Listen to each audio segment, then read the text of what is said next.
Bismillahirrahmanirrahim. Assalamualaikum warahmatullahi wabarakatuh. Alhamdulillahi rabbil alamin. Allahumma salli wa sallim ala Sayyidina Muhammad ya Karim. Pendengar Cahaya FM yang sama dirahmati Allah subhanahu wa ta'ala, kita sudah memasuki hari yang ketiga. InsyaAllah kami jumpai semuanya dalam keadaan sehat walafiat. Dan tentunya biasanya di hari ketiga ini sudah mulai ada ibu-ibu yang berjualan, bapak-bapak yang membantu istri-istri berjualan di bulan suci Ramadan, karena memang di hari pertama kedua masih full menu di rumah, tapi kalau hari ketiga itu biasanya bapak-bapak, ibu-ibu sudah mulai melihat-lihat menu dari luar. Jangan sampai butuh dalam bela terusi, artinya jangan sampai boleh mau butuh dalam bela terusi mau jajan di luar, bukan itu. Ini kue ini, bukan yang lain-lain. Artinya ada mau belanja di luar mengenai buka puasa ini. Tentunya kami juga menyapa ibu-ibu rumah tangga yang sengaja membantu para bapak-bapak dalam mencari rezeki Allah. Insya Allah rezekinya lancar, amin ya rabbal alamin. Kita sudah memasuki hari ketiga, tentunya masih berbincang dengan Bapak Ustadz Robianto Ibrahim STHI mengenai buka puasa tentunya, atau fikih Ramadan. Fikih Ramadan di salah satunya adalah berbuka puasa ya. Tafadhal Ustaz. Assalamualaikum warahmatullahi wabarakatuh. Waalaikumsalam. Alhamdulillahi wa kafa, wassalatu wassalamu ala nabiyyina Mustafa wa ala alihi wa sahbihi wa ala sairil wafa wa man tabi'ahum bi ihsanin ila yaumiddin wa atharahum man iktafa. Subhanaka la ilma lana illa ma 'allamtana innaka antal alimul hakim wa la haula wa la quwwata illa billahil aliyil azim. Para pendengar Cahaya FM dimanapun Anda berada, baik yang mendengarkan kami lewat radio maupun lewat online, yang insyaallah kita semua dimuliakan oleh Allah Subhanahu wa ta'ala. Alhamdulillah kita bersyukur kepada Allah pada sore hari ini. Allah masih memberikan kepada kita kekuatan, kesempatan untuk menjalani hari yang ketiga dari bulan suci Ramadan. Semoga kita dalam keadaan sehat walafiat dan tetap semangat untuk melaksanakan ibadah di bulan suci Ramadan. Salawat beriring taslim kita haturkan kepada junjungan kita Nabi Muhammad SAW, kepada keluarga beliau, sahabat beliau, dan insyaallah curahan rahmat tersebut akan sampai kepada kita selaku umatnya yang komitmen dan konsisten dengan ajaran di bawah beliau. Para pendengar yang dimuliakan oleh Allah Subhanahu wa ta'ala, kita masih dalam pembahasan buka puasa. Buka puasa ini sebuah hal yang sangat-sangat kebahagiaan yang besar bagi kaum muslimin. Bayangkan saja, buka puasa ini tidak ada buka puasa itu atau doa-doa yang memiliki varian di antaranya kecuali hanya pada buka puasa tersebut ya. Coba bayangkan doa yang diajarkan oleh Nabi Muhammad SAW, atau dalam beberapa riwayat itu doanya berbeda-beda. Doa yang dijelaskan oleh Nabi Muhammad SAW dengan doa yang kita baca sebelum makan ya. Sebelum makan apa? Ya. Allahumma laka sumtu wa bika amantu wa ala rizkika aftartu ya. Jadi Allahumma laka sumtu. Atau sesudah makan itu Ustaz? Atau sesudah minum air? Tidak, ya ini yang sebelum makan ya. Allahumma laka sumtu, ya Allah, untukmu saya berpuasa. Ya. Wabika amantu, kepadamu saya beriman. Ya. Wa ala rizkika aftartu, ya, dengan rezekimu saya berbuka. Ya, itu kan doa yang kita baca pada saat kita sebelum makan. Ya. Ada yang kita baca setelah kita makan. Dhahabadh dhama wa batallatil uruq wa thabatal ajr insyaallah. Ya, dhahabadh dhama, telah pergi dahaga. Ya, itu nama di malapetaka buka itu Ustaz. Jadi habis makan. Dhahabadh dhama wa batallatil uruq, dan telah basah urat-urat kita. Ya, wa thabatal ajr insyaallah. Dan kita berharap pahala dari Allah Azza wa Jalla. Inilah doa-doa yang beberapa varian dari doa Nabi Muhammad SAW ketika kita berbuka puasa. Maka ini menunjukkan kepada kita, bayangkan sampai saja kita berbuka puasa, kita menikmati nikmat yang sangat banyak dari Allah Azza wa Jalla dengan menu buka puasa. Kita berdoa kepada Allah Subhanahu wa ta'ala agar Allah Subhanahu wa ta'ala menerima puasa kita. Kita berdoa kepada Allah ya, sering kita doa Allahumma inna nas'aluka ya Ridhaka wal jannah. ridhaka wal jannah, atau sering kita berdoa juga ya Allah berikan kepada kita, Allahumma taqabbal minna salatana wa siyamana wa qiyamana, ya Allah berikanlah terimalah salat kami, puasa kami, dan salat malam kami, dan seterusnya. Kita berdoa kepada Allah Subhanahu wa taala dengan beragam doa-doa yang kita bawakan kepada Allah Azza wa Jalla di hari yang penuh mubarakah ini, hari di bulan-bulan suci Ramadan ini. Kenapa tujuannya itu? Agar Allah Subhanahu wa taala memberikan kepada kita keberkahan di bulan suci Ramadan tersebut. Dan Ustadz, selain buka puasa dengan sahur juga, ini masing-masing punya keistimewaan Ustadz. Tapi saya juga sering mendengarkan wanu yomo buka po langgaria po suruhmu lato po buka lo, artinya dipercepat waktu buka dan diperlambat waktu sahur. Ini konsepnya bagaimana Ustaz? Ya, fadhal. Rasulullah sallallahu alaihi wasallam bersabda dalam sebuah hadisnya, la yazaluna ummati ala khairin ma ajalul fitra wa yuakhiruna sahur. Senantiasa umatku itu dalam kebaikan. Kapan? Ketika mereka memperlambat sahur mereka, ya. Memperlambat sahur ini apakah sahur mereka memperlama? Ya. Untuk jam 3 lemama waya-waya tas huru. Tidak, atau memperlambat itu dalam artian dia startnya itu nanti lambat, nanti mendekati sholat subuh ya. Mendekati sholat subuh, dia startnya lambat. Jadi startnya itu jam 4 ya, startnya mendekati azan ya Ustaz, mendekati azan subuh, mendekati azan subuh. Yang kedua akhiruna mempercepat untuk berbuka puasa. Mempercepat di sini artinya bukan mempercepat itu berbuka jam 5, tidak, bukan seperti itu. Tapi mempercepat buka puasa itu artinya apa? Ketika sudah terbenam fajar, sudah masuk waktu maghrib, kita segera berbuka ya. Jangan seperti orang-orang Yahudi yang mereka berbuka itu nanti sudah muncul bintang ya, nanti sudah ada bintang. Makanya itu pentingnya ketika kita berbuka puasa, orang dalam perjalanan pun kalau dia sementara berpuasa di bulan suci Ramadan, kalau perlu dia bawa air supaya apa? Ketika datang waktu buka puasa, dia sudah berbuka puasa ya. Kalau urusan sholat itu kan mungkin dia bisa jam atau dia bisa qasar sholatnya. Tetapi untuk berbuka puasa kan tidak, berbuka puasa kan tidak bisa ditunda. Harusnya dia berbuka puasa dulu, kemudian dia melanjutkan perjalanannya. Ataupun kalau dia bisa sholat, dia tinggal dia bisa singgah ke masjid, dia mampir dulu ke masjid, dia melaksanakan sholat maghrib, kemudian bisa melanjutkan perjalanannya itu, melanjutkan safarnya tersebut itu sampai ke tempat tujuannya tersebut. Kalau Ustadz wan utama mau suhuru mulo biasa lima suhuru lo yo sebelum mutulu karena boloh dahalat itu mau bongumai. Nah itu biasanya bagaimana Ustaz? Ultima jam 12, jam 1 lebih mau suhuru lo saja itu jangan berarti sampai itu artinya keberkahan dari sahurnya itu berkurang ya. Karena kata Nabi Muhammad SAW, tasahharu fa inna fis sahuri barakah. Bersahurlah kalian karena dalam sahur itu ada keberkahan ya. Bahkan Nabi Muhammad SAW memberikan kepada kita suatu keistimewaan dari informasi kepada kita, suatu keistimewaan dari sahur tersebut. Kata Nabi Muhammad SAW al-faslu baina siyamina wa siyami ahlil kitab akala tasahur. Pembeda antara puasa kami dan puasanya ahlul kitab apa? Makan sahur. Maksudnya apa? Kalau kita berpuasa kemudian tidak makan sahur ya, maka ini jangan sampai puasa kita seperti ahlul kitab. Berbeda kalau orang tertidur ya. Maksudnya kalau dia dengan unsur kesengajaan bahwa dia tidak mau bersahur, jangan sampai puasa kita seperti puasa ahlul kitab. Tapi kalau dia tertidur lain perkara, karena dia bukan unsur kesengajaan. Wah ya. Memang mapiloniati lo dia mau suhuru itu artinya bahwa jam 12 emang suhuru lo itu daripada puli mulai atau hilang jam 3 jam. Oh tidak boleh. Jadi dia tidak mendapatkan keberkahan dari sahurnya tersebut. Walaupun mungkin dia sudah makan tengah malam, dia mungkin karena pulang kamar dari bermain domino, kemudian dia takutnya dia tertidur di sahur dan kemudian dia langsung makan sahur saja jam 12 malam supaya setelah itu saya bisa tidur, dan akhirnya dia tidak sholat subuh lagi. Tidak mendapatkan dua hal, tidak mendapatkan keutamaan sahur, mengakhirkan sahur, dia tidak mendapatkan, bahkan dia mendapatkan dosa karena meninggalkan sholat subuh. Ya.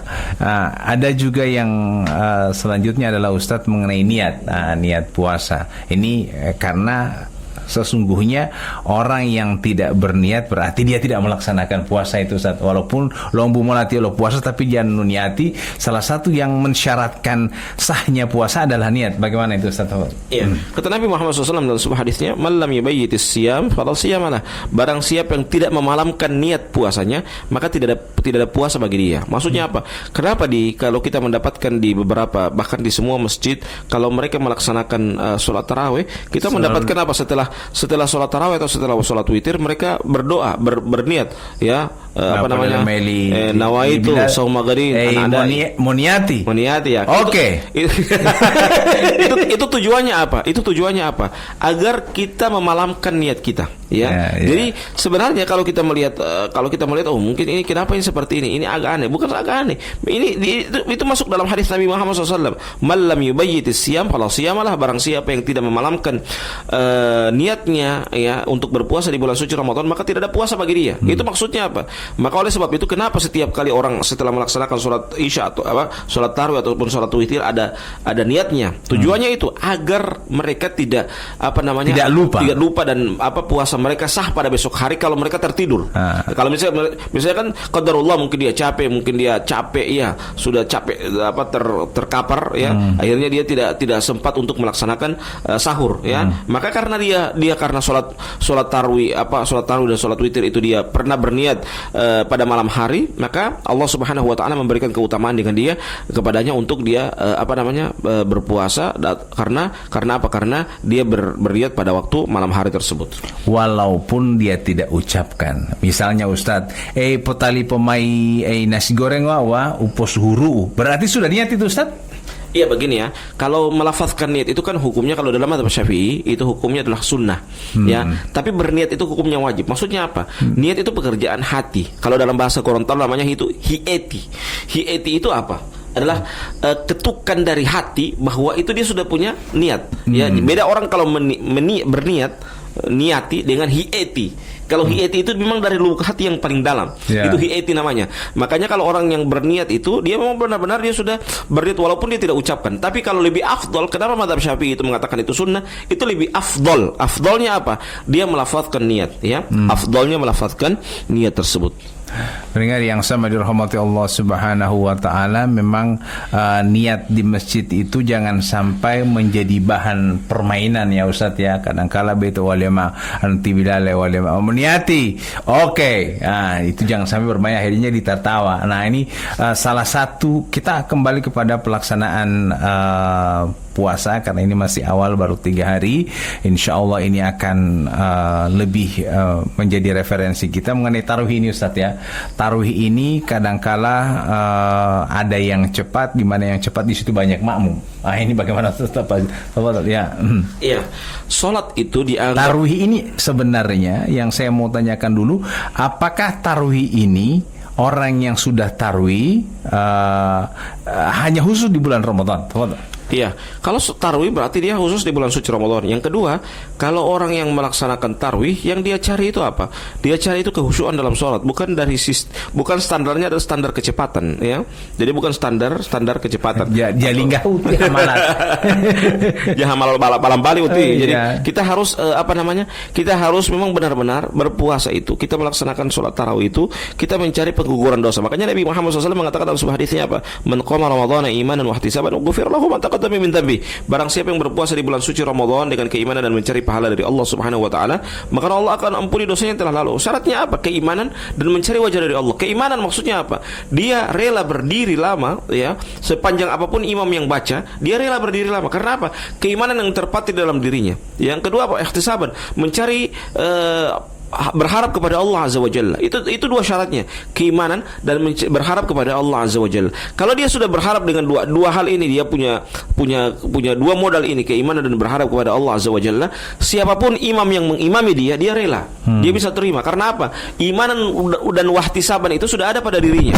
Kalau iman dan wahtisabannya tidak ada pada dirinya, maka inilah sesuatu hal yang sangat menyedihkan. Maka oleh sebab itu kalau dia melaksanakan sholat tarawih, hendaklah dia memperhatikan sholat tarawihnya itu yang dia lihat itu bukan karena kecepatan. Apalagi ada hal-hal yang memang menjadi rukun dari sholat itu kemudian terbengkalai. Misalnya ketika dia seorang imam membaca Al-Fatihah, kemudian Al-Fatihahnya sudah tidak baik lagi, ya sudah tidak betul lagi, tidak sesuai dengan aturan-aturan kaidah-kaidah dalam membaca Al-Quranul Karim, maka bisa jadi sholat kita itu tidak terancam tidak sah. Kata Nabi Muhammad SAW apa? La sholata liman lam yaqra bi Fatihatil kitab. Tidak sah sholat seseorang yang ketika dia tidak membaca surah Al-Fatihah. Tidak membaca itu dua maknanya. Yang pertama benar-benar dia tidak membaca. Yang kedua apa? Maknanya apa?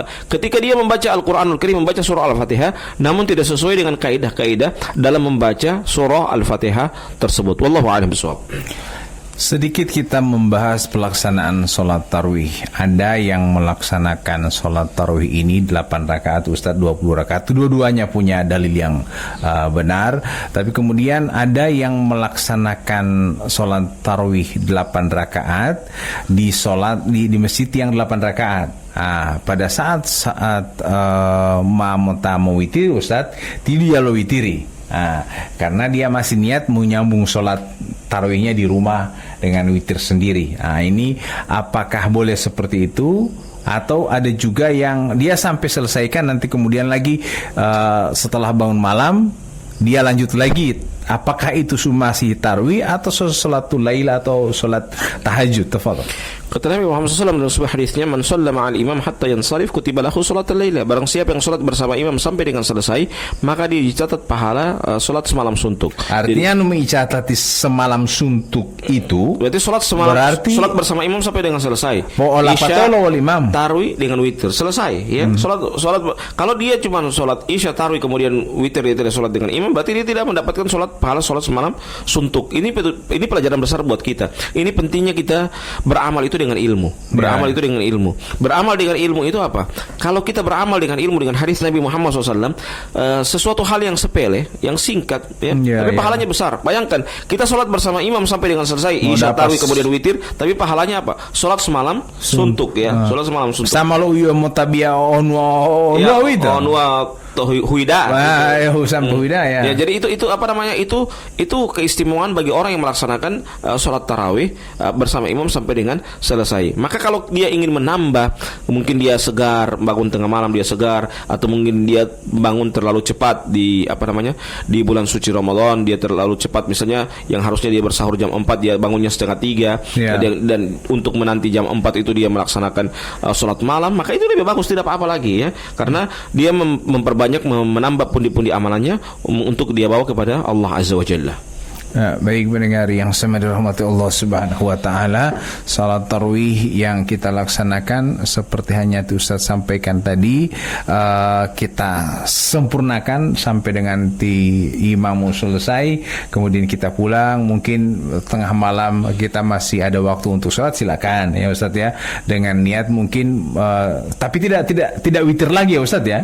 Tidak perlu witir lagi. Jadi kalau dia sholat malam dia tidak perlu witir lagi. Karena dia coba witir. Karena kata Nabi Muhammad SAW apa? La witroni fil lail. Tidak ada 2 witir dalam satu malam. Ya, tidak ada 2 witir dalam satu malam. Kalau dia sudah witir bersama imam sampai dengan selesai, cukup dia melaksanakan sholat malam. Setelah itu selesai, ya dia tinggal menanti makan sahur, atau kalaupun belum jam 4 dia lanjutkan lagi dengan membaca Al-Qur'anul Karim, menyelesaikan target-target dalam membaca Al-Qur'anul Karim tersebut.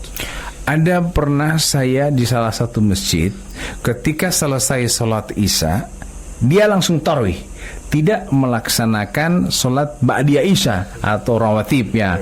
Ini bagaimana Ustaz? Ya, ba'diyah isya itu lebih utama daripada sholat tarawih. Maka oleh sebab itu, kalau orang yang melaksanakan, para muadzin, para bilal yang ada di masjid, saran saya setelah sholat isya itu, maka berikan kesempatan untuk orang melaksanakan sholat rawatib sebelum mereka melaksanakan sholat tarawih atau sholat witir tersebut. Karena sholat rawatib itu lebih utama daripada melaksanakan sholat tarawih ataupun sholat witir, ya. Karena walaupun status hukumnya itu adalah status hukum sunnah, maka namun sholat rawatib itu lebih tinggi daripada sholat tarawih dan sholat witir tersebut. Jadi sholat rawatib ini lebih tinggi daripada sholat tarawih, ya.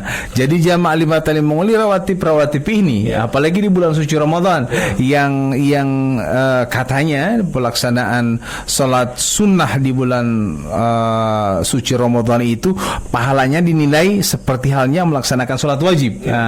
Apalagi sholat wajib, artinya seperti itu. Jadi jangan tinggalkan sholat rawatib sebelum maghrib atau sesudah maghrib. Kemudian ada yang sesudah sholat isya. Di mana-mana saja ada posisi sholat rawatib ini Ustaz ya. Di sebelum zuhur dan sesudah zuhur. Kemudian ada juga 2 rakaat sesudah asar ya Ustaz ya. Sebelum asar. Sebelum asar. Jadi ini dan juga ada dua sholat sunnah lagi, atau 2 rakaat sebelum subuh yang katanya ini lebih baik daripada dunia dan seisinya. Nah, ini bayangkan bahwa sholat subuh yang 2 rakaat yang sebelum subuh saja ini bisa lebih baik daripada dunia dan seisinya, apalagi sholat-sholat wajib lainnya. Dan kalau kita kerjakan di bulan suci Ramadan, itu akan berlipat-lipat pahalanya lagi, lebih daripada itu. Dan ini baik pendengar yang sama dirahmati Allah Subhanahu wa taala, terkhusus bagi ibu-ibu yang sementara persiapan menu buka puasa, yang tentunya sekarang sudah mendekati jam-jam 5, di mana menu-menu buka puasa sudah mulai dipersiapkan kepada keluarga. Cuman memang dari sisi emosional, dari sisi perasaan, kadang-kadang ibu-ibu ini merasa bahwa di bulan suci Ramadan ini kadang mereka lebih banyak capeknya daripada bapak-bapak. Bapak-bapak paling cuman mengaji, sholat, kemudian tidur, ya seperti itu, amal-amal ibadah seperti itu. Ibu-ibu yang kadang harus memasak, mau posadia lo ubu, kalau umu suhuru dan yang lain-lain, sehingga terlupakan amal ibadah yang lain. Bagaimana itu, kasihan ibu-ibu yang seperti Ustaz katanya, butito puasa kan mau ngadi, mau tabiyah, mau dan amal ibadah yang lain. Nah, apakah orang yang masa, yang rawat anak apalagi, ini apakah kita orang juga dilipat gandakan pahalanya, Ustaz? Tafadhol. Kata Nabi Muhammad SAW dalam sebuah hadisnya, man aftara shaiman falahu ajruhu ajru man amila bilha min ghairi ayyan qusa min ujurihim syai. Barang siapa yang memberikan buka puasa, memberikan buka puasa termasuk di situ adalah ibu-ibu yang memasak makanan, yang menyiapkan istri yang menyiapkan buat suami, buat suami, bukan hanya buat suami, bahkan buat seluruh anggota keluarga yang ada dalam rumah itu. Bahkan wanuwolo sisaliu bukan sisaliu, artinya ke tetangga ya, dia lebihkan, maksudnya dia lebihkan, kemudian dia bagikan kepada tetangganya tersebut. Bahkan maka dalam hadis ini kata Nabi apa? Man aftara shaiman falahu ajruhu, maka dia mendapatkan pahala. Wa ajru man amila biha, dan pahala bagi orang yang dia bagikan buka puasa tersebut, min ghairi ayin qusa min ujurihim syai, dengan tanpa mengurangi pahalanya. Ini menunjukkan kepada kita betapa pentingnya, betapa mulianya, betapa istimewanya orang-orang yang senantiasa memberikan buka puasa. Bukan hanya saya memberikan buka puasa, tetapi menjadi wasilah, menjadi sebab orang-orang itu mendapatkan buka puasa. Seorang istri yang melayani suaminya, melayani keluarganya untuk menyiapkan buka puasa, maka dia mendapatkan pahala untuk berbuka puasa, mendapatkan keistimewaan yang besar, pahala karena dia telah menyiapkan buka puasa tersebut. Jadi ibu-ibu dia perlu cemburu ketika wan pil melipa itu ula umang pe lapato Qur'ani baru hari ke-15 kita so selesai, karena punya bagaimana bolo oleh itu lima ulolo buti ambelah mau pola patam hilapi tawolemu, sedangkan wau bong memonto utuluhe ma langsung monto mopo suhur lo mau medu galo umam suhur tinggal lima itu lewa hemu heta pingke. Artinya kan tinggal limbong memang mau ngadi wau puta mam tuluhe ulangi mau data ki mau poganti tau keing. Artinya medu galo jam ampa wau puta mam posa dia lo makanan limongol nggo tonu aku tuh mau mengamali. Padahal dia tidak sadari, ibu-ibu tidak sadari bahwa justru dengan dia memasak, dia merawat anak, dan itu juga termasuk pahala, bahkan luar biasa pahalanya, karena itu sama dengan pahala orang yang berpuasa tersebut dan tidak mengurangi pahalanya juga. Begitu Ustaz ya. Jadi para pendengar yang sama dirahmati Allah Subhanahu wa taala, khususnya sekali lagi buat ibu-ibu rumah tangga tetap bersemangat, apalagi sampai ibu rumah tangga itu juga ada pekerjaan tambahan, di antaranya harus merawat orang tua juga di rumah. Nah, ini jangan mengeluh, karena ini saatnya menjadi bulan yang sangat mulia. Selain memberikan makanan kepada anak dan suami, tapi juga ada kewajiban yang lain, yakni memberi makan kepada orang tua sendiri. Fadhal Ustaz ya, pada orang tua ini, karena kadang-kala buti awal puasa di orang tua juga rindu dengan anak-anaknya. Fadhal. Iya, kepada orang tua, kepada orang tua yang mungkin berjauhan dengan anaknya, maka hal yang paling penting kita sebagai orang tua mendoakan kepada anak kita agar anak kita tetap sukses, anak kita diberikan kemudahan untuk berpuasa di bulan suci Ramadan sampai dengan selesai. Yang kedua, dimudahkan segala macam urusannya agar dia bisa selesai dan bisa bergabung lagi bersama kita sebagai keluarga. Itu yang paling penting. Begitu juga sebagai seorang anak, kalau anak mungkin berhalangan untuk datang bersama orang tuanya, untuk bareng bersama orang tuanya, baik bareng sahur maupun bareng berbuka puasa, maka usahakan anaknya juga mempersembahkan hal yang terbaik. Jangan justru dia sudah berjauhan dengan orang tua, dia sakiti lagi dengan dia tidak menyelesaikan urusan-urusannya tersebut, malah justru semakin membuat jatuh sakit kepada orang tua kita karena kita tidak mempersembahkan yang terbaik kepada orang tua kita. Orang anak-anak yang mungkin berada di luar daerah yang ataupun mungkin kita berada di sini, orang tua kita malah misalnya kita adalah orang dari luar daerah, dari Sulawesi Utara misalnya, atau sebaliknya juga orang tua kita ada di luar daerah, atau kita orang tua yang ada di sini anaknya berada di luar daerah. Ini akan saling merindukan di bulan suci Ramadan, apalagi yang sudah terbiasa artinya baru nanti tahun ini puasa di kampung orang, baru berpisah ke sana, artinya hello nikah mama atau beli lipa itu alio, atau mama atau beli lima itu alio. Ini bagaimana Ustadz, kasihan orang-orang tua yang masih suka bersama anaknya, tiba-tiba karena sudah menikah berarti harus ikut suami. Walau itu Ustadz, dari gadis, dari anak-anak sampai gadis dengan DP mama nanti. Iya, jadi orang tua seperti ini harusnya dia banyak bersabar, dan yang kedua dia senantiasa berdoa dengan doa yang terbaik untuk anaknya dan kesuksesan untuk anaknya. Dan yang paling penting adalah sebelum dia menikah, memang orang tuanya harus mengajarkan kepada anaknya jangan lupa kepada orang tuanya, karena kadangkala ada anak yang ketika dia sudah besar, dia sudah menikah, dia sudah melupakan kepada kedua orang tuanya, waliyadzubillah. Maka oleh sebab itu pada saat dia sudah besar, usahakan yang diajarkan dari anak-anak dari sejak dini, diajarkan kepada anak-anaknya, bahkan jangan sampai untuk melupakan kepada orang tuanya. Ketika orang tuanya sudah sesepuh, sudah tua, sudah jompo, jangan justru diantar ke panti jompo. Ya, orang tuanya itu justru dilayani sebagaimana kita dilayani sejak kita kecil. Ya, itulah dan disitulah cara anak untuk mendapatkan pahala dengan dia memperbanyak berbakti kepada kedua orang tuanya tersebut. Untuk membahas mengenai hubungan anak dengan orang tua, hubungan orang tua terhadap anak, jangan sampai kita akan dikategorikan sebagai anak durhaka. Ini akan kita bahas di pertemuan berikutnya. Insya Allah para pendengar yang mendengarkan CFM pada saat ini sambil menantikan buka puasa, jangan lupa selalu kami mengingatkan bahwa waktu-waktu setelah Muhimah buka ini adalah waktu-waktu diijabahnya doa, waktu-waktu mustajab doa. Jangan sampai kita sia-siakan Ustadz, ya, itu pesan kami. Dan karena ti Ustadz Made Deloku kisi ulama mutapa buka lio, insyaallah berkah semuanya. Kita akan akhiri dengan mengucapkan doa kafaratul majelis. Subhanakallahumma bihamdika asyhadu an la ilaha illa anta astaghfiruka wa atubu ilaik. Wassalamualaikum warahmatullahi wabarakatuh. Bismillahirrahmanirrahim. Assalamualaikum warahmatullahi wabarakatuh. Pendengar CHFM yang sama dirahmati Allah Subhanahu wa taala. Alhamdulillahirabbil alamin. Wassalatu wassalamu ala asrafil anbiya'i wal mursalin wa ala alihi wa sahbihi ajmain.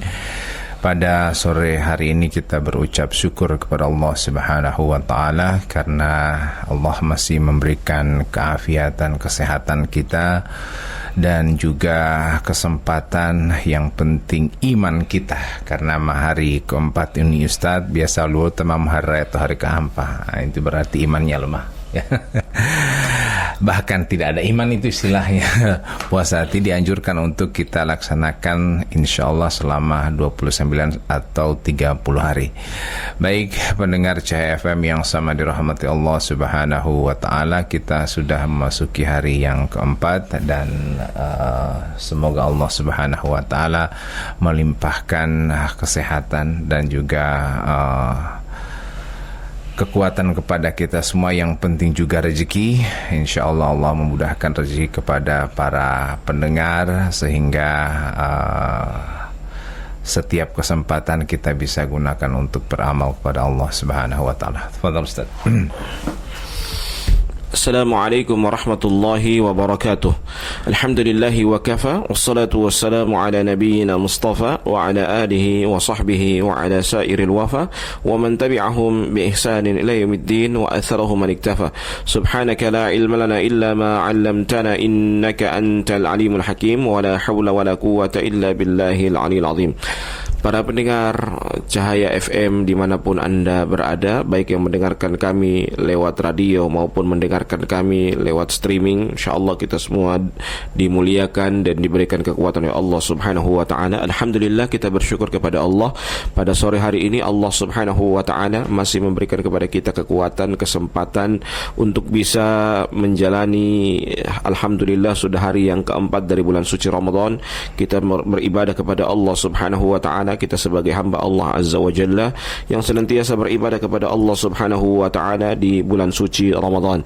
Salawat beriring taslim kita haturkan kepada junjungan kita Nabi Allah Muhammad sallallahu alaihi wasallam, kepada keluarga beliau, sahabat beliau, dan insyaAllah curahan rahmat tersebut akan sampai kepada kita selaku umatnya yang komitmen dan konsisten dengan ajaran yang dibawa beliau. Para pendengar yang dimuliakan Allah subhanahu wa ta'ala, kita akan membahas hal-hal yang akan menghapuskan amal kita. Ya, sangatlah menyedihkan ketika kita sudah beramal, apalagi sudah hari yang keempat, namun amalan-amalan yang kita lakukan kita baringi juga dengan amalan-amalan yang akan menghapus amalan kita. Ya, kita baringi dengan hal-hal yang akan merusak amalan kita. Ada beberapa hal yang akan merusak amalan kita, bahkan ini termasuk juga di antaranya yang saya akan sebutkan ini adalah termasuk pembatal puasa yang dia tidak sadari. Ya, yang pertama adalah seseorang ketika dia sibuk dengan aib orang. Ya, sibuk dengan aib orang. Orang yang sibuk dengan aib orang, dia sibuk dengan membicarakan aib orang, dia sibuk dengan kekurangan orang lain. Ini adalah orang, termasuk orang yang bahkan sebagian para ulama termasuk Ibnu Hazm rahimahullahu taala, beliau berpendapat bahwa orang yang menggibah, orang yang suka mencela, orang yang suka membicarakan aib orang, ini termasuk pembatal puasa. Ya, termasuk pembatal puasa. Walaupun yang jumhur para ulama mereka berpendapat bahwa menggibah itu atau membicarakan aib orang, ya, membicarakan kekurangan orang, itu termasuk hal-hal yang akan mengurangi pahala dari bulan suci kita berpuasa di bulan suci Ramadan. Maka oleh sebab itu kita hal yang pertama yang kita akan bahas insyaallah taala adalah membicarakan aib orang, membicarakan kekurangan orang tersebut. Walaupun itu benar, Ustaz. Walaupun itu benar, ya, kalau benar dia masuk ghibah. Kalau salah itu masuk fitnah. Atau sebaliknya, iya, dua-dua dapat juga. Ya. Kalau benar ghibah, kalau salah fitnah. Itu. Kalau berprasangka misalnya, biasa lihat kan di kehidupan kita sehari-hari ini ada saja yang mungkin ekonominya tiba-tiba langsung melonjak. Kemudian kita ada yang mengatakan mah biaya tuyul taliti. Itu biasanya seperti itu. Kira-kira sampai berprasangka seperti itu mau dapat dosa, Ustaz? Oh, jelas kalau sudah berprasangka seperti itu jelas itu dosa. Sampai dibicarakan lagi mulai jaherani yo boti nganape tetangga itu tiba-tiba langsung kaya. Sementara DP pendapatan hari-hari apa sih? Pas-pasan. Tapi tiba-tiba dia melonjak dapat beli oto, beli kulkas, beli ini, beli itu. Itu biasa. Ya, jadi hal seperti ini memang ini termasuk juga ini fitnah namanya. Walaupun dia benar, walaupun misalnya dia memelihara tuyul, memelihara babi ngepet, ya, supaya dia cepat cepat kaya, ya. Walaupun mungkin dia pergi meminta kepada jin-jin yang memang jin itu memiliki rahasia-rahasia kekayaan. Walaupun demikian, tetapi juga kita tetap itu fitnah namanya, karena kita tidak lihat langsung. Kita tidak kalaupun benar, ya kita tugas kita untuk apa? Menasihati dia, bukan justru membicarakan di belakang dia, ya.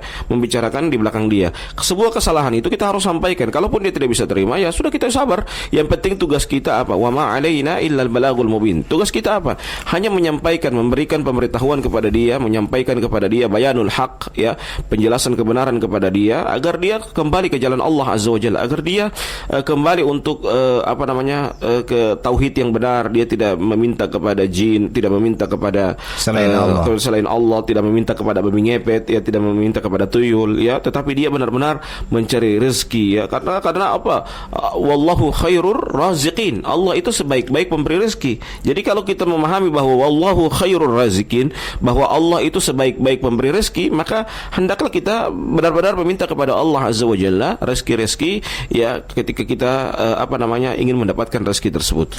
Wallahu khairur raziqin. Ente pun percaya bahwa rezeki itu datangnya dari Tuhan, dari Allah, tapi kemudian sampai berprasangka kepada orang lain memperoleh rezeki dengan cara yang salah, berarti kita tidak percaya kepada Allah yang telah memberikan rezeki kepada dia. Begitu Ustaz, ya? Iya, betul. Jadi kita berpikir positif saja. Jadi dan itu termasuk kesyirikan kepada Allah, ya, termasuk kesyirikan. Syirik itu bagaimana? Anta ja'ala lillahi niddan wa huwa khalaqaka. Engkau menjadikan bagi Allah itu ada tandingan. Di samping kita menyembah kepada Allah, di samping kita mengakui bahwa Allah itu memberi rezeki, kita juga minta kepada tuyul. Itu namanya syirik, ya. Jadi kita mengakui Allah itu, orang berbuat syirik itu bukan berarti langsung dia menyembah kepada selain Allah, tidak. Tetapi dia menjadikan Allah itu apa? Sebagai tandingan. Anta ja'ala lillahi niddan wa huwa khalaqaka. Engkau menjadikan bagi Allah itu tandingan. Jadi ada tandingan kepada Allah, ya. Dia di samping beribadah kepada Allah, dia menyembah kepada selain Allah. Di samping dia mengetahui bahwa Allah itu memberi rezeki, dia masih minta kepada tuyul, dia minta kepada babi ngepet, ya, dia minta kepada selain Allah, kepada jin, ya, untuk memberikan rezeki kepadanya tersebut. Maka ini termasuk kesyirikan kepada Allah Azza wa Jalla. Mungkin kalau si pelaku itu, Ustaz, bulan suci Ramadan seperti ini, apalagi si pelaku itu memang sudah pasti syirik kalau misalnya benar. Tapi sebagai orang yang berprasangka bahwa rezeki yang dia peroleh itu adalah datangnya dari tuyul dan seterusnya, berarti dia pun percaya bahwa rezeki dia itu datang dari tuyul, berarti dia juga syirik. Orang yang berprasangka pun syirik, begitu Ustaz, ya, karena dia percaya begitu. Begini kata Nabi Muhammad SAW bahwa rezeki itu hendaklah kita cari, ya. Jadi rezeki itu kita cari. Bahkan Nabi mengatakan apa? Fa'ajmilu fit talab, ya, hendaklah perindahlah cara mendapatkan rezeki tersebut, ya, perindah.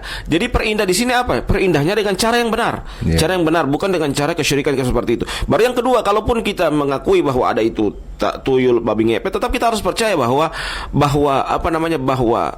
rezeki itu datangnya dari Allah, ya, rezeki itu datangnya dari Allah, ya. Rezeki halal, rezeki haram itu, ya, itu adalah rezeki. Tetapi Nabi mengatakan apa? Menekankan kepada kita, fa'ajmilu fit talab, maka perbaikilah, perindahlah cara kamu mencari rezeki tersebut. Maka ini pentingnya kita ketika ada rezeki, kita harus perindah cara kita mendapatkan rezeki. Supaya apa? Supaya kita benar-benar mendapatkan kemuliaan, mendapatkan kebahagiaan, mendapatkan juga keberkahan dalam hidup. Dengan apa? Dengan kita mendapatkan rezeki tersebut. Saya kembali kepada topik kita ini, Ustadz, ya. Mohon maaf karena sedikit membahas ke sana. Nanti akan ada hari-hari tertentu kita membahas memang mengenai rezeki ini dan juga mengenai memperoleh rezeki dengan cara yang lain. Tapi kita kembali kepada topik mengenai orang yang menggibah, sibuk dengan aib orang lain. Kalau misalnya wanu matuti, Ustadz, ini matuti uti maihul atuti, sama-sama ibu-ibu, entah itu ibu-ibu pun bapak-bapak, kemudian membicarakan aib orang lain. Pertanyaan saya, tadungo-dungo tamu dungo tetap mau dapat dosa atau tidak? Iya. Artinya memang pilo humali menurut olehmu timu tataboti ya ticipulio pohupol, ya, ini sudah seperti ini kan? Ya, kalau kalau kita tidak bisa bendung, ya alangkah lebih bagusnya kita harus banyak istighfar. Jelas dia dapat dosa. Wala ta'awanu 'alal itsmi wal udwan. Janganlah tolong menolong di atas dosa dan permusuhan, ya. Ini termasuk kita tolong menolong di atas dosa dan permusuhan. Kita menyambut keburukan, kita menyambut orang membicarakan aib orang. Maka dalam hal yang seperti ini kita tidak bisa tolong menolong, kita tidak bisa mengiyakan apa yang mereka sampaikan, walaupun itu benar, walaupun itu sesuatu hal yang betul yang dia sampaikan. Tapi kita membicarakan aib orang, apalagi di bulan suci Ramadan seperti ini, tak terasa sebagian pahala kita akan hilang, segunung dua gunung akan hilang. Dengan apa? apa? Dengan hal-hal yang sepele seperti ini kita membicarakan aib orang, kita anggap mungkin tidak sesuai, atau kita anggap itu hal yang biasa saja. Tetapi karena kita terbiasa, kita rasa asyik mendengarkan aib orang, kita rasa asyik mendengarkan pembicaraan kesalahan orang, sehingga hal yang biasa itu, hal yang kita rasa biasa itu menjadi hal yang biasa pun, dan kita tak terasa puasa kita akan terhapus, pahala puasa kita akan terhapus hanya gara-gara kita membicarakan, mendengarkan aib orang tersebut. Pahala puasa kita akan terhapus, Ustadz. Yang pasti itu ketika kita menceritakan aib orang lain. Nah, kalau ini menceritakan aib orang lain ini kadang-kadang tidak bisa kita hindari, ya malima polahi. Biasanya wanu ma poli malala odu timata tali mata temu gelolo wolo iya lo tahu. Biasanya kan orang di samping mengatakan astagfirullah baru. Wolo itu Ustaz dia melanggar astagfirullah, tapi baru wolo itu. Dia ingin mendengar secara jelas bagaimana dia kedudukan daripada bodung helo tahu oleh ultima mata talu wolo.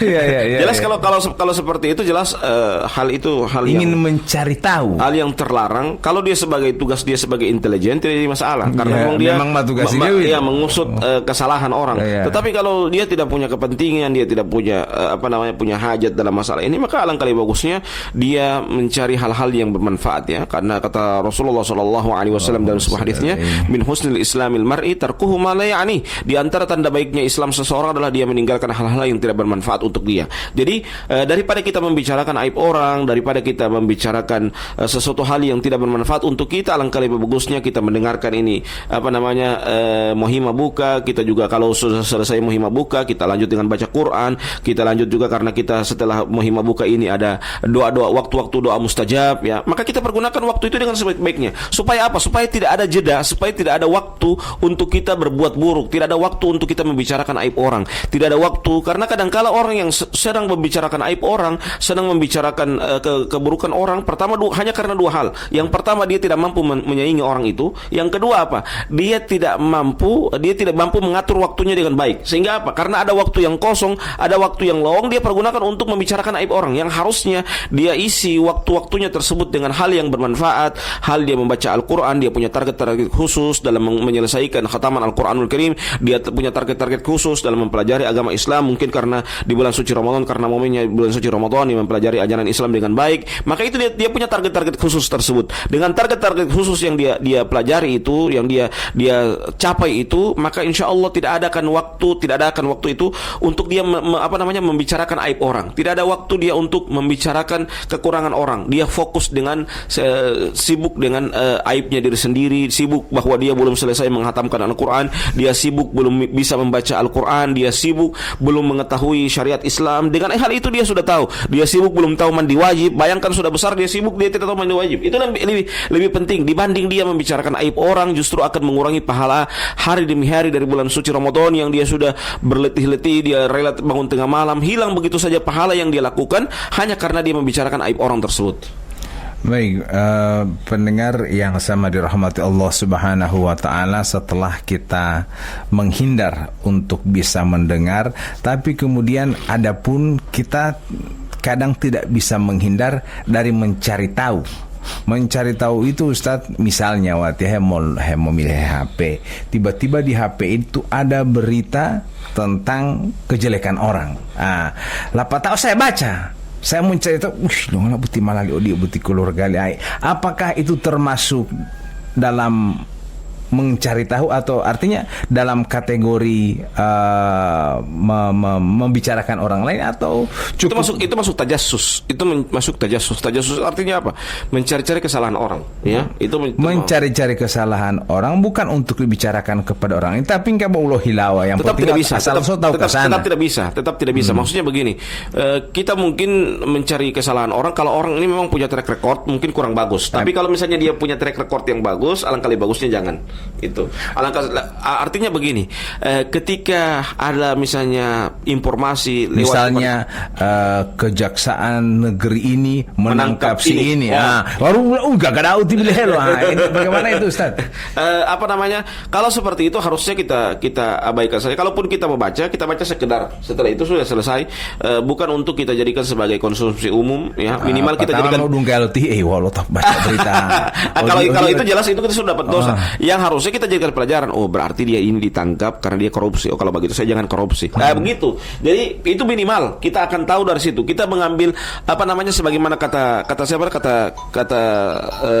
Hudzaifah ibn Yaman ketika beliau bertanya kepada Rasulullah SAW, karena para sahabat Nabi yang lain itu bertanya kepada Rasulullah SAW itu dengan kebaikan. Tetapi Hudzaifah ibn Yaman pada saat itu beliau bertanya kepada Rasulullah SAW, bertanya tentang keburukan. Kana an-nas yas'aluna Rasulullah sallallahu alaihi wasallam anil khair wa kuntu as'aluhu anil syarr wa khafatan adri ayyudrikani. Kata Hudzaifah ibn Yaman, dahulu manusia itu bertanya tentang kebaikan, tetapi saya bertanya tentang keburukan. Kenapa demikian? Makhafatan ayyudrikani. Saya khawatir dengan saya sering bertanya dengan keburukan itu, saya khawatir untuk terjatuh dalam keburukan tersebut. Maka ini pentingnya kita memperbanyak untuk melakukan kebaikan, ya. Kita kalaupun kita mengetahui keburukan, tujuan untuk kita mengetahui keburukan bukan untuk kita bicarakan kepada orang lain, tapi tujuannya apa? Agar kita tidak terjerumus lagi dalam keburukan. Baik pendengar Cahaya FM yang sama dirahmati Allah Subhanahu wa taala. Ini juga Ustadz yang sering terjadi adalah ketika ada orang yang meninggal dunia. Meninggal dunia ini tiba-tiba ada orang meninggal dunia. Kemudian dia bertanya, "Ilongalate mailate. Penyakit apa ati?" Ini apakah ini termasuk mencari tahu kejelekan? Karena biasanya orang sampai ya dama ilo dungkal penyakit dia dan seterusnya. Ini bagaimana Ustaz? Iya, kalau cuma sekedar untuk kita mencari tahu penyakitnya itu jadi masalah. Tapi kalau tujuan yang lain dan itu kita membicarakan aib orang, mungkin karena dia punya masalah pribadi ataupun punya kesalahan yang dia lakukan, maka ini termasuk ghibah. Jadi kalau kita bertanya juga itu, usahakan pertanyaan kita jangan memberikan wasilah orang untuk berbuat ghibah kepada orang lain. Ya, jadi cukup pertanyaan itu pertanyaan yang memang pertanyaan yang sifatnya ilmu, pertanyaan yang justru itu akan memberikan manfaat kepada kita agar kita bisa mengambil pelajaran dari hal itu. Misalnya begini, dia sakit begini karena dia begini, karena dia mungkin mengkonsumsi ini sehingga dia sakit. Itu tidak mengapa, karena itu bisa juga menjadi edukasi buat kita, menjadi informasi buat kita agar kita mungkin bisa meninggalkan hal itu. Tapi kalau kita sudah membicarakan aib orang, oh dia begini, dan kita membicarakan kekurangan orang, maka ini bisa jadi ini termasuk dalam ghibah. Misalnya tuilongoto Ustaz, orang yang sakit, lapata ada orang bicarakan, wololo tama limongilu, timi iduma bolohuid lahuma limongilu. Akhirnya damai longoto. Ini dibicarakan hal-hal seperti ini, apakah ini termasuk ghibah Ustaz? Karena itu kan kejelekan orang. Ya, kalau untuk minuman keras jelas hal itu tidak termasuk ghibah. Ini bukan masalah. Kalau ghibah itu adalah kita membicarakan kekurangan orang. Itu bukan kekurangan, itu kesalahan. Kelebihan itu Ustaz. Itu kesalahan yang fatal, dan kesalahan itu adalah kesalahan yang disepakati. Itu kesalahan yang disepakati. Semua orang yang punya akal yang cerdas, akal yang hidup, tentunya dia mengakui bahwa itu sebuah kesalahan. Jangankan demikian, bahkan peminum khamar sekalipun dia mengetahui itu sebuah kesalahan. Dia mengetahui bahwa itu sebagai dosa. Dia mengetahui bahwa itu adalah sesuatu hal yang akan merusak dirinya. Tetapi karena alasan, pernah saya sering temui orang-orang yang suka minum minuman keras, alasan mereka apa? Oh, mohon maaf, saya memang saya tahu ini dosa, saya tahu ini salah, tapi saya belum bisa meninggalkan hal itu. Belum bisa move on, ya. Jadi karena dengan demikian karena berarti itu artinya apa? Dia mengakui bahwa itu sebuah kesalahan. Dia mengakui bahwa itu sebagai dosa. Dia mengakui bahwa itu sebagai kekurangan dirinya. Maka dengan hal itulah karena kita sudah mengakui bahwa itu sebuah kekurangan, kita mengetahui bahwa itu sebuah kesalahan yang sudah disepakati, maka kita harus benar-benar juga meninggalkan sebuah kesalahan itu. Kita benar-benar juga meninggalkan sebuah dosa itu, karena itu dosa yang besar yang harus kita tinggalkan, ya. Dan kita membicarakan misalnya orang itu misalnya rajin pergi ke dayango, orang itu rajin minum minuman keras, orang ini rajin datang ke diskotik. Itu tidak mengapa, itu bukan membicarakan aib orang, itu tidak termasuk ghibah. Karena Karena itu apa? Karena kata Imam An-Nawawi dalam kitabnya Riyadhus Shalihin, beliau mengatakan apa? La ghibata fi sittatin, bukan ada ghibah pada 6 hal. Di antaranya adalah muhadzarin, itu orang mewanti-wanti dari keburukan orang lain tersebut. Jadi dia tidak termasuk gibah itu. Kalau tak mulai tahu timotali timong ngiluma. Oh, itu tidak termasuk gibah. Taliboti artinya karena itu dosa. Mau pohaya itu dosa. Misalnya, itu dosa. Itu artinya apa? Kita mengajak orang untuk membenci dosa itu.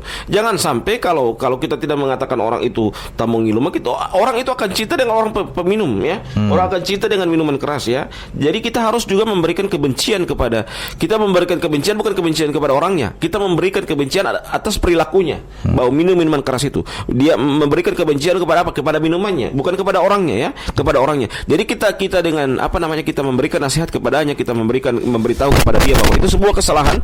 Itu bukan berarti kita membenci kepada orangnya tersebut, tapi kita membenci perilakunya, kita membenci minumannya itu. Jangan sampai orang lain juga akan menyentuh minuman keras tersebut.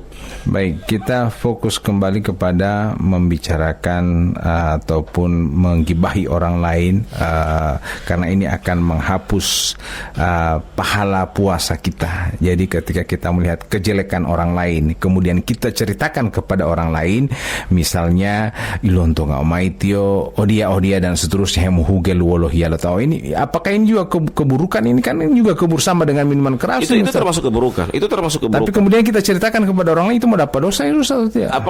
Yang jelas kalau bukan itu cukup kita ketahui. Tapi kalau kita membicarakan kepada orang, karena masalahnya kan ini masih statusnya masih umum ya, masih umum dalam artian belum kita tahu bahwa dia berbuat dosa ya, belum tahu kita berbuat dosa. Kita bisa jadi kita hanya dengar dari orang lain, kita tidak mendengarkan langsung, maksudnya kita tidak melihat langsung. Kalaupun kita melihat langsung ya bisa saja itu mungkin masih samar-samar informasinya ya. Maka hal-hal yang seperti ini usahakan kita justru memilih untuk diam, kita memilih untuk meninggalkan hal-hal yang tidak bermanfaat itu, supaya kita tidak terjerumus dalam dosa tersebut.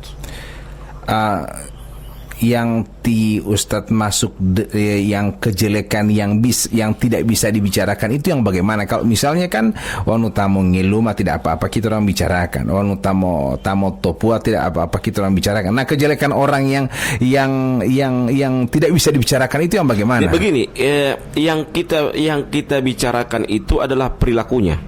Misalnya begini, dia peminum keras, ya, jadi tamung ngiluma tali, ya. Jadi bukan orang yang kita benci. Kalau dia sudah selesai minum minuman keras, kita rangkul, kita ajak bicara dia, ya. Begitu juga kalau dia kalau dia misalnya motopua tali, ya. Kalau dia sudah selesai berjudi, dalam artian dia sudah tidak lagi berjudi lagi, dalam artian dia sudah meninggalkan judi, maka hal itu jangan justru kita ungkit-ungkit kembali kesalahan dia yang dulu, yang mungkin dia berjudi itu, dia minum minuman keras itu tidak boleh kita mengungkit-ungkit itu. Kalau orang itu melakukan dosa dan dosa itu sudah terang-terangan, makanya Nabi mengatakan apa? Kullu ummati mu'afan illal mujahirin. Ya, seluruh umatku itu dimaafkan kecuali orang-orang yang mujahirin, orang-orang yang menampakkan dosa kepada orang lain tersebut. Nah, pertanyaan saya Ustadz, kira-kira kejelekan yang bagaimana yang tidak bisa kita orang wololo mola leto tahu udia muali maas ya, karena itu membicarakan aib orang. Aib itu misalnya bagaimana Ustaz? Aib itu sesuatu hal yang tidak boleh kita nampakkan, kita nampakkan. Sesuatu, misalnya begini, orang ini hemahugel, ya, orang ini mungkin berzina, ya, zinanya kita celah, tapi kan kita tidak lihat langsung dia ini berzina. Ya, nggak, maksud saya ketika saya membicarakan kepada orang lain, saya dapat dosa atau tidak itu? Yang mana? Yang itu berzina itu. Ya, kalau kita bicarakan, jelas kita dapat dosa. Nah, itu saya maksud ketika saya membicarakan tentang hamar tamong ngiluma tali kepada orang lain, apakah saya dapat dosa cerita tentang dia ini mengiluma kepada orang lain? Oh, tidak dapat dosa. Kalau itu tidak dapat dosa. Itu tidak dapat dosa. Karena apa? Karena tujuan kita, yang penting tujuan kita bukan untuk menjatuhkan dia, tapi tujuan kita apa? Membicarakan bahwa khamar itu, minuman keras itu adalah termasuk dosa, begitu. Ya. itu adalah dosa. Tapi kan kejelekan le ulama tadi le to tahu betul bisa lah le tahu kan le tio betul mengiluma mau topua mau perkosa tahu saya kepada orang lain tentang keburukannya itu, apakah saya dapat Begini dosa? caranya begini. Kalau kita membicarakan kekurangan orang, jangan kita sebutkan namanya. Itu adab, ya, adab. Yang kita bicarakan Tidak sebut nama, tunggu ali. Tunggu tu ati mo tataling mo tati, te gondrong mo tati.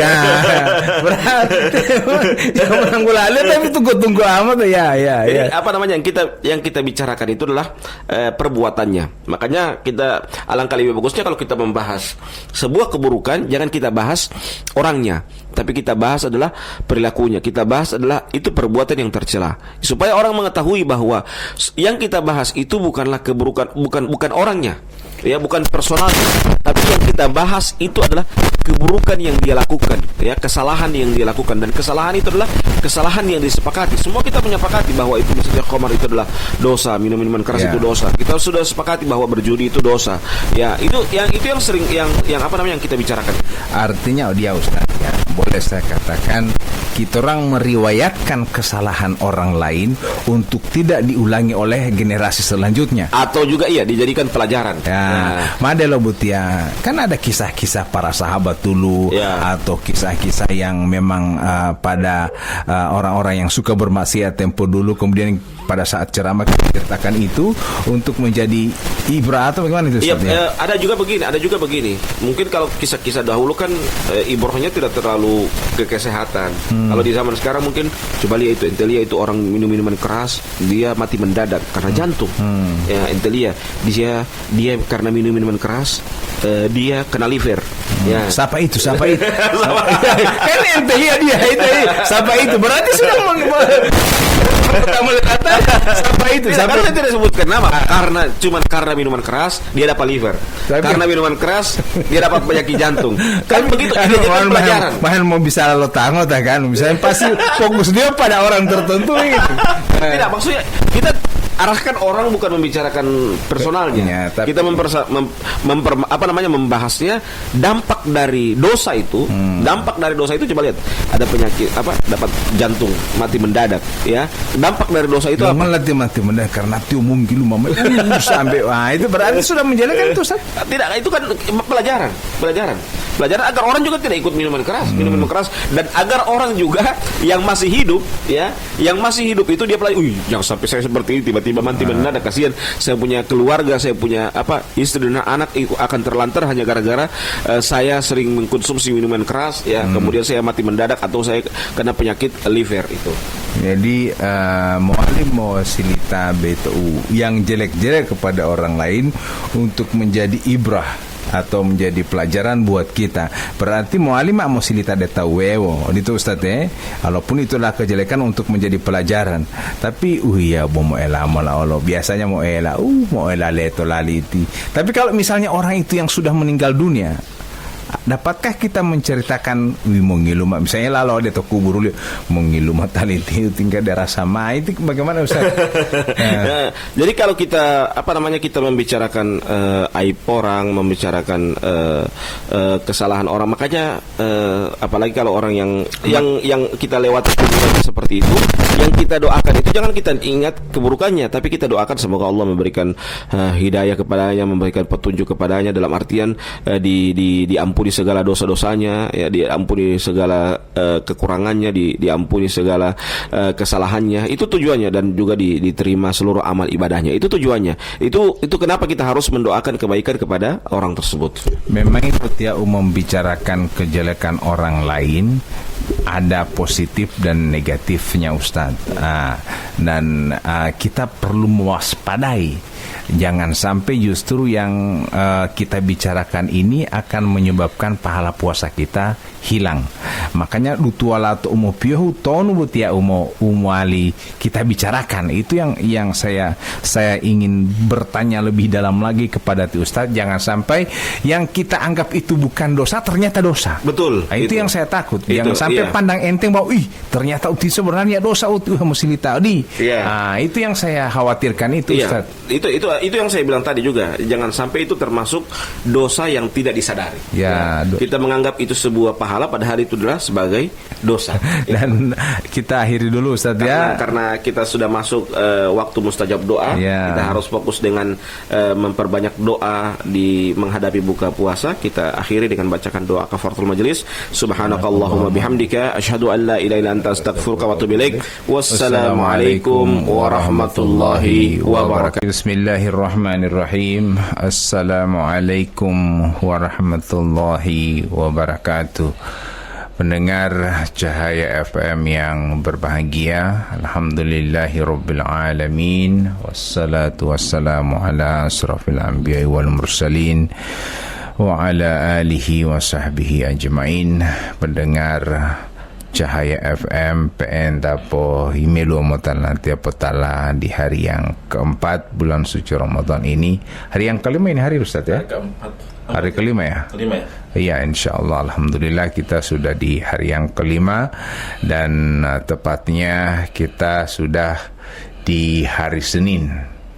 Hari Senin ini berarti kembali masuk kerja setelah libur panjang. Dan alhamdulillah sore hari ini para pegawai di lingkungan pemerintah insyaallah dalam keadaan sehat walafiat dan sudah kembali masuk kantor dengan penuh harap berbagai macam tunjangan sudah bisa dicairkan hati. Itu Ustaz insyaallah. Dan kalaupun itu sudah dicairkan berarti para pedagang pun bergembira. Karena kenapa? Karena banyak yang babili, artinya perputaran ekonomi tetap itu. Jadi kalau para PNS, para tenaga kontrak, para paruh waktu maupun para tenaga honor lainnya itu kalau belum menerima hak-hak mereka biasanya menyebabkan perputaran ekonomi juga melambat. Kita doakan pemerintah diberikan keluasan oleh Allah Subhanahu wa taala dalam mendapatkan kucuran dana dari pusat maupun dari anggaran lainnya sehingga akan memperlancar keuangan di daerah itu. Amin ya rabbal alamin. Karena hati muamilah Allah hati tidak dibuat dana untuk pusat mai. Kita sudah berupaya sekeras mungkin. Kalau tolong kan cuma di bawah pusat. Berupaya pemerintah untuk memberikan yang terbaik di daerah ini. Terus hati Pak Rum dengan Pak Wakil Bupati Pak Lahmudin kita doakan insyaallah hisai hatia anggota-anggota dewan yang terhormat insyaallah juga dalam keadaan sehat walafiat. Di bulan suci Ramadan kita sudah memasuki hari yang kelima.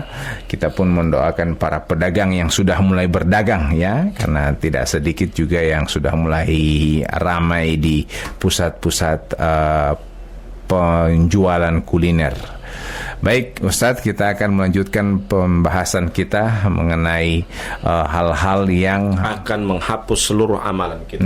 Menghapus mau luta puasa, pahala puasa akan semua puasa, sholat, semua ibadah-ibadah kebaikan yang kita lakukan. Tak delete semua nih Ustadz, tak delete. DP delete bukan masuk di recycle bin. Kalau recycle bin masih ada. Control Z. Jadi memang terhapus, atau bahkan ada yang menyampaikan bahwa justru akan berpindah amalan. Misalnya nanti Ustaz yang mau ya saya mau sedot itu Ustaz berpahala. Tapi nanti kita lanjutkan. Tafadhal Ustaz. Bismillahirrahmanirrahim. Assalamualaikum warahmatullahi wabarakatuh. Alhamdulillahi wa kafa, wassalatu wassalamu ala nabiyyina Mustafa wa ala alihi wa sahbihi wa ala sairil wafa wa man tabi'ahum bi ihsanin ila yaumiddin wa atharahum man iktafa. Subhanaka la ilma lana illa ma 'allamtana innaka antal alimul hakim wa la hawla wa la quwwata illa billahil aliyil azim. Para pendengar Cahaya FM dimanapun Anda berada, baik yang mendengarkan kami lewat radio maupun lewat streaming, dan juga para ibu-ibu yang sementara memasak kue, ya, para penjual kue, dan juga yang sementara mempersiapkan buka puasa, takmirul masjid, semuanya insyaallah kita semua dalam keadaan sehat walafiat. Alhamdulillah, kita bersyukur kepada Allah pada sore hari ini, tepatnya hari yang kelima dari bulan suci Ramadan. Allah masih memberikan kepada kita kekuatan, kesempatan untuk melaksanakan ibadah di bulan suci Ramadan ini, dan alhamdulillah kita sudah hari yang kelima dari bulan suci Ramadan. Selawat beriring taslim kita haturkan kepada junjungan kita Nabi Allah Muhammad sallallahu alaihi wasallam, kepada keluarga beliau, sahabat beliau, dan insyaallah curahan rahmat tersebut akan sampai kepada kita selaku umatnya yang komitmen dan konsisten dengan ajaran yang dibawa beliau. Para pendengar yang dimuliakan oleh Allah Subhanahu wa taala, kita akan melanjutkan hal-hal yang akan menghapus seluruh amalan kita. Yang kedua adalah hati yang dalam keadaan keras, qaswatul qulub, ya, hati yang dalam keadaan keras. Jadi ada hati yang lembut, ya, linul qalbi, ada yang qaswatul qalbi. Kalau linul qalbi, hati yang lembut. Hati yang lembut itu hati yang senantiasa dia lembut dengan kebenaran, lembut dengan kebaikan. Tapi hati yang keras itu dia tidak bisa lagi menerima kebenaran, tidak bisa lagi menerima kebaikan dari orang lain tersebut. Ustadz, sebelum melanjut kepada hati yang lembut itu, saya tadi kan sempat bertanya bahwa kalau kita menceritakan keburukan orang lain itu, selain kita memperoleh dosa atau membatalkan atau menghapus amalan kita itu bisa disedot oleh orang yang kita ceritakan itu. Apa itu benar, Ustadz? Iya benar. Bahkan Hasan Al-Basri, beliau ini seorang ulama yang besar. Hasan Al-Basri itu ketika beliau digibahi oleh orang, beliau tidak marah. Dia bersyukur. Beliau tidak marah. Tapi beliau bersyukur, bahkan beliau kasih hadiah sama orang yang menggibahi dia. Ya, beliau tidak marah. Ini beda antara kita dengan Hasan Al-Basri. Itu digibahi otahan tuh loh untuk ya, kalau beliau dicari, bukan dicari dimarah, tapi dicari dikasih hadiah. Karena apa? Karena dia sudah memberikan pahala kepada kita secara gratis.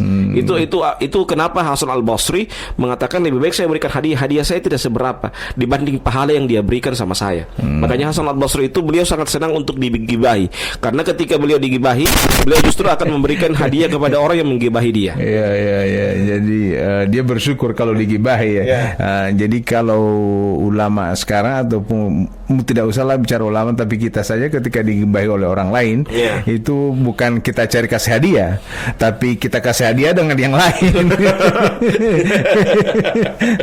Mau hiau ulama SMS taliti, mau dapat SMS gratis.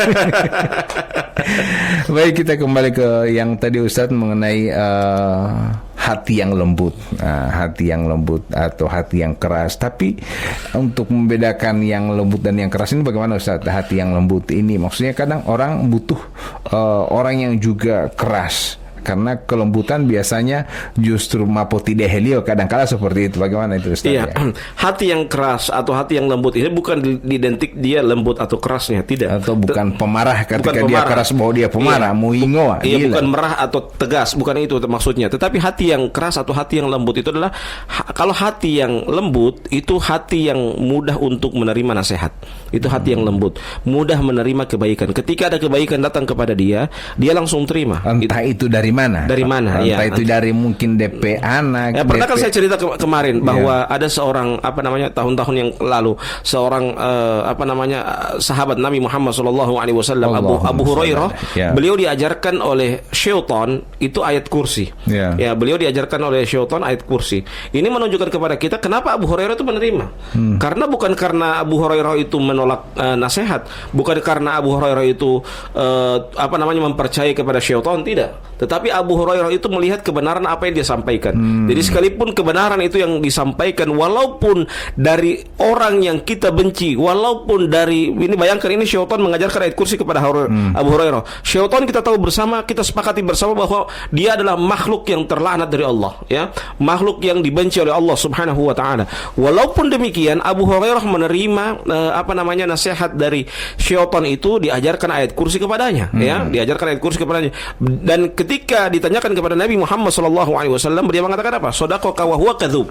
Syaitan ini apa yang diajarkan oleh syaitan itu benar maksudnya. Tapi beliau adalah syaitan ini adalah pendusta. Syaitan ini adalah pendusta. Ini menunjukkan kepada kita bahwa kebenaran yang disampaikan oleh siapapun, walaupun keluar dari syaitan, ya, walaupun keluar dari mulut syaitan, kalaupun itu sebuah kebenaran, kita harus terima kebenaran itu.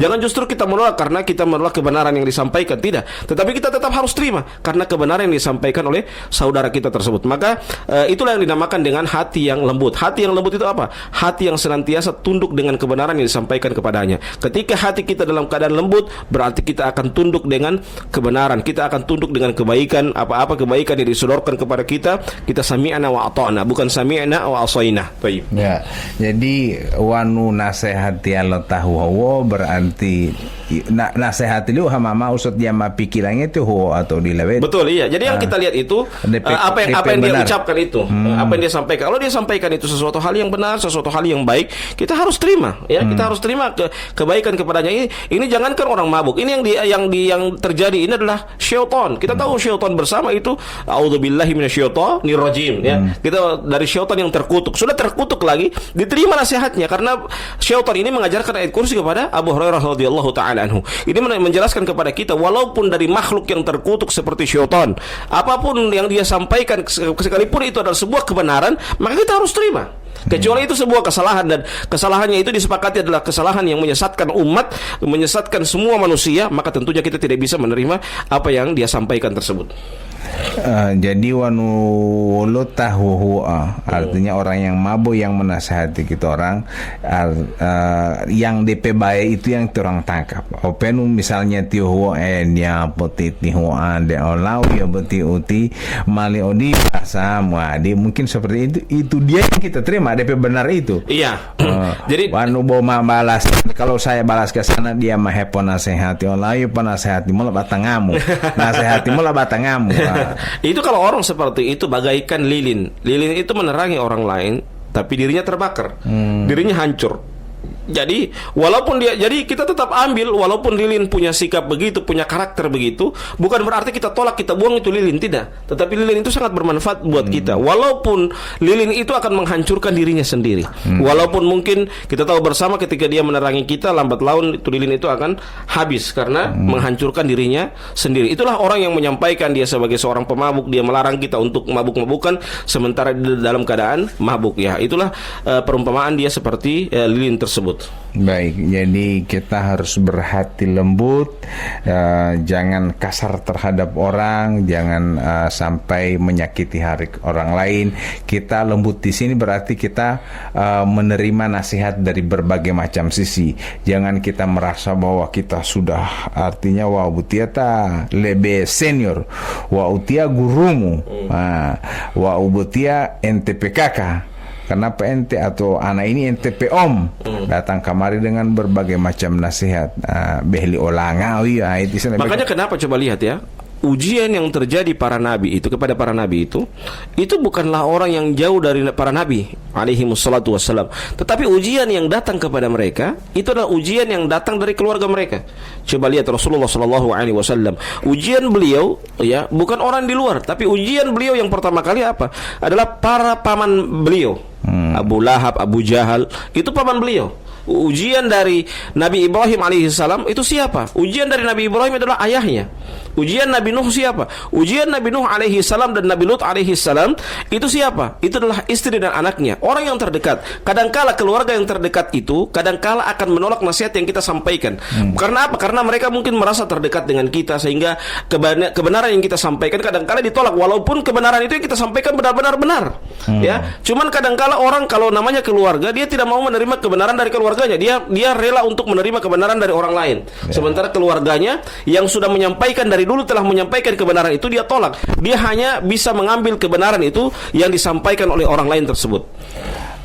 Bulan puasa seperti ini kadangkala kita Ustaz kan mamutam tabiatotihi, ya, ataupun kita akan banyak beramal ibadah, entah itu mengaji, entah itu ibadah-ibadah lain di bulan suci Ramadan. Ketika kita sementara mengaji, ada yang meluruskan cara kita. Biasanya kan begitu, ketika kita sudah merasa bahwa kita sementara mengaji, kemudian ada yang meluruskan, tiba-tiba kita merasa tersinggung bahwa yo tibelo langa atau lulusan pesantren ada behelo olanga yo ambil abutia oma mango putulo tumulu hemo topolong dia pataingke mehmo. Ini kadang-kadang kala juga Bali yang saya sering luruskan, kadang-kala di masyarakat itu ada yang diistilahkan dengan jama odelo. Jama odelo. Jama odelo. Di pomau ya alio di pomau odelo. Kadang-kadang itu saya sering dapati curhat dari para santri saya. Ketika santri saya misalnya kalam ilahi di pesta, kalam ilahi di takziah, ya. Itu kadang-kala oleh ambil lonti di pomau tulidung memang nasihati olah. Jadi kadang-kala mereka kalau kalam ilahi, mereka bilang apa? Ketika diundang akan membawakan ayat suci Al-Quran fulana, ya, dia buana kaciri jama odelo. Ya, ketika dibacakan ayat Al-Quran, mereka lihat bagus, ya.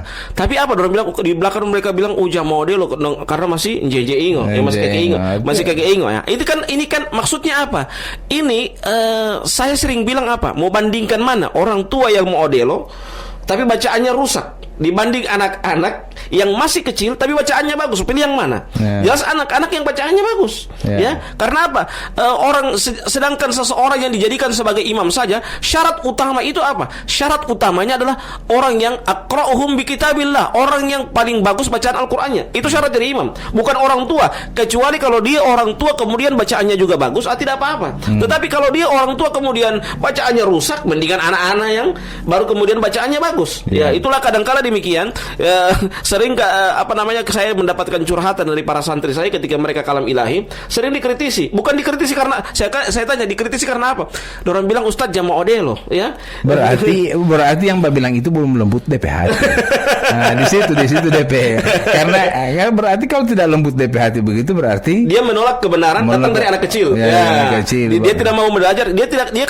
Dia harusnya berpikir, kenapa anak kecil ini yang tampil? Tentunya dia sudah matang, dia sudah belajar. Walaupun dia mungkin dari awal dia mungkin baru muncul, ya, atau masih anak-anak, masih kelas 5 SD atau MTS kelas 1. Bukan dilihat dari MTS-nya, bukan dilihat dari SD-nya, tetapi apa? Kebaikan atau kefasihan mereka dalam membaca Al-Quran itu yang sangat menentukan. Sehingga walaupun mungkin kalau menurut kita, menurut orang Gorontalo mungkin jama odelo, tetapi menurut kita di dalam syariat Islam itu sudah tepat. Karena apa? Syarat dari imam saja bukan dilihat dari umur. Kecuali umur, kalau sama-sama umur, ada yang orang tua kemudian anak-anak, dua-duanya fasih baca Al-Quran, maka dahulukan orang tua memang. Tetapi kalau ada orang tua kemudian anak-anak, kemudian anak-anak yang lebih bagus bacaan Al-Qurannya dibanding orang dewasa, maka dahulukan anak-anak, ya. Karena yang kita lihat adalah standarisasinya adalah bagaimana bacaan Al-Qurannya itu baik kita dengarkan. Jadi kelembutan hati juga diperlukan dari sisi yang seperti ini. Artinya mau ta mau ngadi open ta kiki ta itu yang penting fasih, kemudian sesuai dengan tajwid yang sebenarnya, berarti kita terima. Bahkan di beberapa di media sosial bahkan kita dengarkan bersama betapa orang Indonesia yang sampai juara internasional Korea itu luar biasa sekali. Daripada hati beti mengopang kalau tamam pakus santo memang ngadi apa tama mengadi lagi pakai toa damango, mau bulu huta kampung. Artinya bukan dalam tanda kutip kalau misalnya sampai itu ada kalimat bahwa yang benar, tapi kalau misalnya sota salah kemudian suara keras, ya hanya karena mendahulukan orang tua sehingga muncullah dosa yang kita orang dapatkan. Yang dengar mau dapat dosa karena sampai jangan sampai kan juga ketika dengarkan hal seperti itu kita muncul umam tamalo iya buhinte patai mau tawanu dia dipolancar mengadi, akhirnya kan begitu kan. Tapi orang yang dengar mau dapat dosa, yang mau ngaji juga mau dapat dosa karena bakal dosa orang lain. Ya, betul. Baik, kelembutan hati sangat diperlukan dari segala sisi, ya. Tidak hanya dari sisi agama tapi dari sisi organisasi juga kadang Ustadz, ya. Kita kadang melihat bahwa orang-orang tertentu yang sudah senior biasanya melihat juniornya yang lebih mahir daripada dia dari sisi berorganisasi ataupun dari sisi yang lain-lain, sehingga ada istilah pandang enteng. Dalam dakwah pun mungkin seperti itu Ustaz, Iya, ya? benar. Ada yang merasa bahwa dia maput yang ahli tidak bagus dia bicara ceramah, dan ini pandangnya itu kan seperti itu, muncul arogansi, sehingga akan menyebabkan menganggap enteng orang lain karena ketidaklembutan hati itu sendiri. Ini akan justru menghapus segala macam pahala amalan-amalan kita, khusus di bulan suci Ramadan. Jadi hati-hati, kita tidak sadar, kadang kita tidak menyadarinya bahwa ini ternyata bisa menghapus amal puasa kita, amal ibadah kita yang lain juga. Sedangkan puasa meluluto, tabiah meluluto, mau amil amalin untuk mau piyahu, mau taluluto Allah Ta'ala. Jadi kita harus hati-hati dalam berpijak dan bertindak dalam keseharian kita, termasuk di karena memang dalam Islam ini yang perlu kita perhatikan itu hati, Ustaz, ya. Hati-hati dengan hati. Iya. Makanya disebut dengan hati. Makanya Nabi Muhammad SAW menyebutkan dalam sebuah hadisnya, inna fil jasadi mudghah. Sesungguhnya dalam jasad itu ada segumpal darah. Idza saluhat jasadu kullu. Kalau baik itu segumpal darah itu, maka baiklah seluruh anggota tubuh kita. Wa idza fasadat jasada kullu, ya. Dan apabila rusak, maka rusaklah seluruh anggota tubuh itu. Ketahuilah bahwa itu adalah hati kita. Maka hati ini harus kita kita harus tata dengan baik, karena hati ini menunjukkan kepada kita gambaran dari suara tubuh kita. Bahasa tubuh itu akan terlihat bagaimana baik dan tidaknya hati kita. Kalau bahasa tubuh kita dalam keadaan baik, berarti itu gambaran bahwa hati kita juga dalam keadaan baik. Berarti DP sebaliknya juga. Wanu kita orang punya hati baik, artinya tubuh kita orang itu akan merespon dengan baik. Nah, tapi kalau kita orang punya hati buruk, pasti yang akan digerakkan oleh tubuh kita juga tidak bagus, ya.